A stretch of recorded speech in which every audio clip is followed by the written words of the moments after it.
Hi friend, welcome to my channel live laugh love with Aman. आज का topic है investment ways for beginners, zero to hero. तो आप सभी को पता ही है कि स्टॉक मार्केट या फिर एफडी या फिर म्यूचुअल फंड या फिर क्रिप्टो, ठीक है, ये सब क्या है। आपको अगर इनिशियल फेज से अगर स्टार्ट करना है, ठीक है, तो आपको फ्रॉम जीरो से ही स्टार्ट करना पड़ेगा और रातों रात कभी कोई अमीर नहीं हो जाता है। आप सभी को पता है कि वॉरेन बफेट, ठीक है, जो हम बहुत बड़े इन्वेस्टर है, वो भी वही स्ट्रेटेजी करते हैं। वो एक पेशेंस रखते हैं, ठीक है।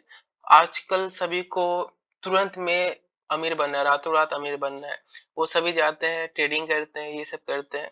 तो ऐसा नहीं होता है, ठीक है। तो मैं आपको बताऊंगा एकदम स्टार्टिंग से कि कैसे कैसे हम इन्वेस्ट कर सकते हैं, क्योंकि आज इंडिया में बहुत लोगों का ऐसा है कि उनको पता नहीं कि कैसे कैसे इन्वेस्टमेंट करते हैं, ठीक है। तो ये वीडियो उन लोगों के लिए है, ठीक है। पहला आता है फिक्स डिपॉजिट, एफडी। ये आप सभी को पता है कि फिक्स डिपॉजिट एक बेसिकली बैंक में इन्वेस्टमेंट ऑप्शन है, ठीक है, जो बहुत पॉपुलर है। यहाँ पे क्या है, बैंक एक आपको फिक्स्ड इंटरेस्ट प्रोवाइड करता है, ठीक है, आपका पर्टिकुलर ड्यूरेशन या फिर पर्टिकुलर टाइम पीरियड के लिए, ठीक है। तो आप ये जो इन्वेस्टमेंट मेथड है, ये भी आप ये कर सकते हैं। ये एक्चुअली पॉपुलर इसलिए है क्योंकि इसको मार्केट, शेयर मार्केट से कुछ लेना देना नहीं है, ठीक है। आपको इसमें इन्वेस्टमेंट कर रहे हो, आपका ये है कि आपको प्रॉपरली वो सर्टेन अमाउंट आपको एक समय के बाद आपके अकाउंट में वापस मिल जाएगा, ठीक है। इसके ऊपर जो अमाउंट आपको मिलेगा, उसके ऊपर जो आपको रिटर्न जो बनता है, उसके ऊपर बस टैक्स लगता है, उसको देने के बाद आपके पास आ जाएगा, ठीक है। दूसरा आ गया स्टॉक्स। अभी क्या है कि स्टॉक्स जो है, ठीक है, आपको अगर पता है, ठीक है, बहुत लोगों को ये है कि आप क्या कर सकते हो, कोई फाइनेंशियल एडवाइजर है, ठीक है, जिसको स्टॉक के बारे में पता है, तो आप उसके उससे जाके आप कनेक्ट कर सकते हैं, ठीक है। और वो आपको पर्टिकुलर स्टॉक जो बहुत लॉन्ग टर्म में अच्छा होगा, आप वो सब स्टॉक को ले सकते हैं और उसमें इन्वेस्ट कर सकते हैं। वो आपको एफडी से ज्यादा रिटर्न मिल जाता है, ठीक है। इसमें रिस्क क्या क्या होता है, स्टॉक जो प्राइस है वो ऊपर नीचे हो सकता है, ठीक है। और उसमें बहुत सारा ऐसा भी होता है कि कोई कोई स्टॉक डिलिस्ट भी हो जाता है। तो ये घबराने की बात नहीं, अगर अच्छे कंपनी का स्टॉक होगा तो वो कभी डिलिस्ट होता नहीं है, ठीक है। और इसमें इन्वेस्टमेंट जो होगा, रिटर्न जो होगा, ये आपका इससे एफडी से बहुत ज्यादा होता है, ठीक है। तीसरा हो गया बॉन्ड्स। बॉन्ड्स क्या होता है, बॉन्ड्स बेसिकली गवर्नमेंट इशू करता है। अगर गवर्नमेंट को कोई लोन चाहिए, ठीक है, तो वो क्या करते हैं, एक बॉन्ड इशू करते हैं, ठीक है। उसके जरिए वो क्या है, उसको आपको एक पर्टिकुलर रेट ऑफ इंटरेस्ट देंगे एक पर्टिकुलर टाइम पीरियड के लिए, ठीक है। तो वो बेसिकली आपको एफडी से लगभग एफडी जितना ही आपका इंटरेस्ट रहता है, ठीक है। और ये स्टॉक मार्केट के कंपैरिजन बहुत लेस रिस्की भी होता है। पांचवा हो गया आपका म्यूचुअल फंड। 2020 के जो कोविड है, उसके बाद से म्यूचुअल फंड का जो लोगों के अंदर अवेयरनेस बहुत ज्यादा बढ़ा है। आज का डेट में क्या है, अमेरिका में जितने लोग इन्वेस्टमेंट करते हैं, वहां पे 95% लोग इन्वेस्टमेंट करते हैं। बट वही अगर ग्राफ अगर इंडिया का ले ले, तो यहाँ पे लगभग अभी 2020 के बाद से ज्यादा प्रचलन हुआ है। फिर भी अभी एट प्रेजेंट करेंटली यहाँ पे 30% इंडियंस अभी इन्वेस्टमेंट करना चालू किया। अभी भी 70% जो पॉपुलेशन है, उनको ये सब के बारे में पता नहीं है।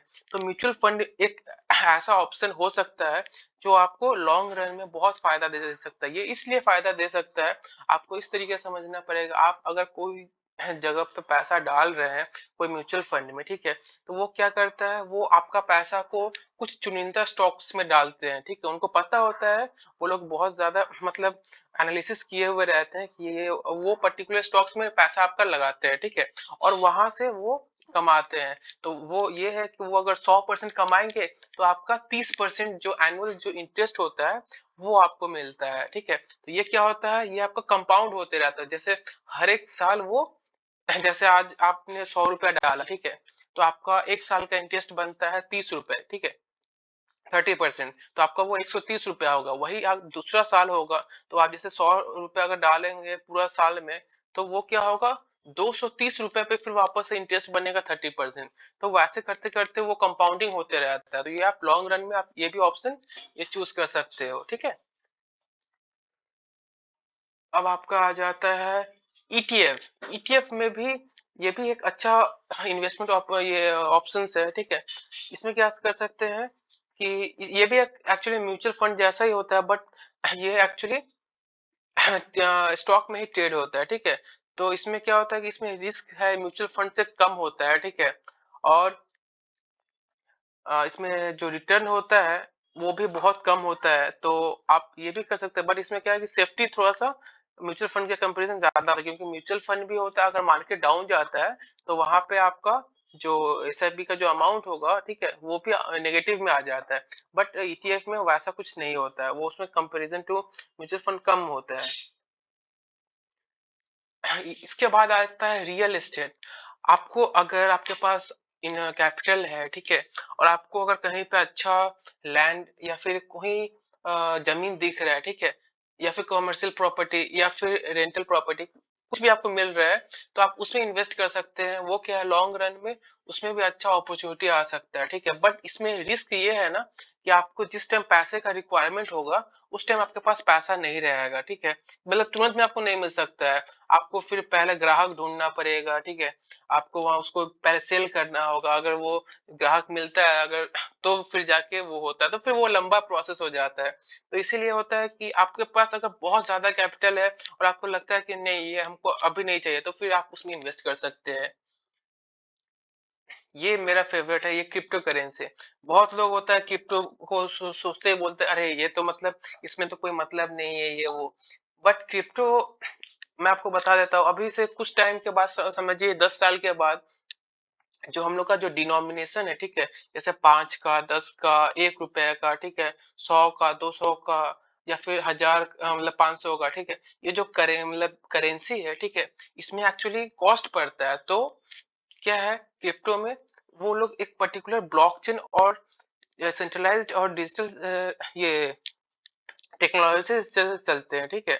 इसमें क्या होगा, आपको इसमें बिटकॉइन हो गया, इथेरियम हो गया, आप लॉन्ग रन में हल्का-हल्का अमाउंट, ठीक है, मैं आपको ज़्यादा नहीं बोलता, आप 2 से 5% अमाउंट ना ट्राई कर सकते हैं इसमें इन्वेस्ट करने का, ठीक है। तो ये भी एक अच्छा अपॉर्चुनिटी है, ठीक है, क्योंकि आप अगर बाहर देखें, बाहर के लोगों को, वो लोग क्या कर रहे हैं, इसमें इन्वेस्टमेंट कर रहे हैं, बट अभी हम लोग का गवर्नमेंट भी इस पे उतना फोकस नहीं कर रही है और इसमें टैक्स भी बहुत ज़्यादा करके रखे हुए 30% टैक्स, तो वो चीज़ है।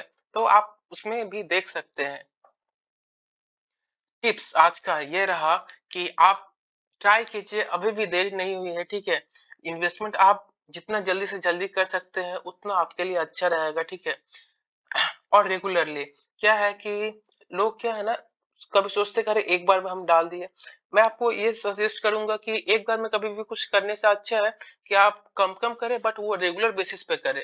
उससे क्या होगा ना, आपका जो इन्वेस्टमेंट का जो ये है ड्यूरेशन है वो ज्यादा दिन तक रहेगा और वो आप ज्यादा दिन तक कर सकते हैं। Diversify your investment. आप कभी भी ना अपना जो इन्वेस्टमेंट है एक पर्टिकुलर कोई भी चीज में मत कीजिए। फॉर एग्जांपल आपने एफडी में ही सारा पैसा डाल दिया, ऐसा नहीं करने का। कुछ पैसा एफडी में डाले, कुछ पैसा क्रिप्टो में डाले, कुछ पैसा आप म्यूचुअल फंड में डाले, ऐसे करके करेंगे। पर इससे क्या होगा कि आपका जो पूरा जो होल ओवरऑल जो आपका जो पोर्टफोलियो है ना, वो बढ़ता रहेगा, ठीक है। कहीं पे ज्यादा रिटर्न मिल गया, कहीं पे थोड़ा कम रिटर्न मिल गया, तो उसको कंपेंसेट करने के लिए जो ज्यादा वाला जो रिटर्न है ना, वो आपको वो हो जाएगा, ठीक है। Don't panic cell. अभी क्या है, अभी आप देख पा रहे हैं, अभी कंटिन्यू मार्केट गिरे जा रहा है, गिरे जा रहा है। इसमें क्या होता है, लोग पैनिक हो जाते हैं, अरे क्या होगा, बट हम लोग को क्या पैनिक नहीं होना। आपको ये पता है कि अर्थव्यवस्था है ना, अगर कभी एकदम गिर गया तो समझिए हम लोग भी नहीं बचने वाले हैं, ठीक है। तो जब तक अर्थव्यवस्था तभी तक हम लोग है। तो इसीलिए हमेशा वो इंटरलिंक्ड है। Rebalance your portfolio regularly. आप अपना जो पोर्टफोलियो है ना, वो हमेशा चेक करते रहिए, ठीक है? अगर आपने एफडी में डाला तो एफडी का क्या रिटर्न आ रहा है, दूसरे बैंक में क्या रिटर्न आ रहा है, सब कुछ प्रॉपर चेक करके उसके बाद ही डालना है। ऐसा नहीं कि मैंने आँख बंद करके उन्होंने बोला वो ऐसा किया तो वैसे करके करना है। आपको प्रॉपर फाइनेंशियल एडवाइज़र से ये टिप लेना है या फिर उनको उनसे राय लेना है कि कौन-सा स्टॉक, अगर स्टॉक में आप पैसा डाल रहे हैं, कौन-सा स्टॉक डालें या फिर कौन-सा म्यूचुअल फंड डालें, ठीक है? आप अगर कमेंट कर सकते हैं, ठीक है? अगर आपको अगर ऐसा कुछ होगा तो आप कमेंट कर दीजिए, मैं आपके लिए इसके लिए एक अलग सा वीडियो बना दूँगा। ओके, तो थैंक यू सो मच दोस्तों ये वीडियो देखने के लिए। मैं आशा करता हूँ आपको ये वीडियो अच्छा लगा होगा। तो थैंक यू सो मच। आप इसको सब्सक्राइब कर लें और लाइक कर लें, ठीक है? या अगर आपको अच्छा लगे तो कुछ कमेंट भी कर सकते हैं। Thank you so much. Thank you.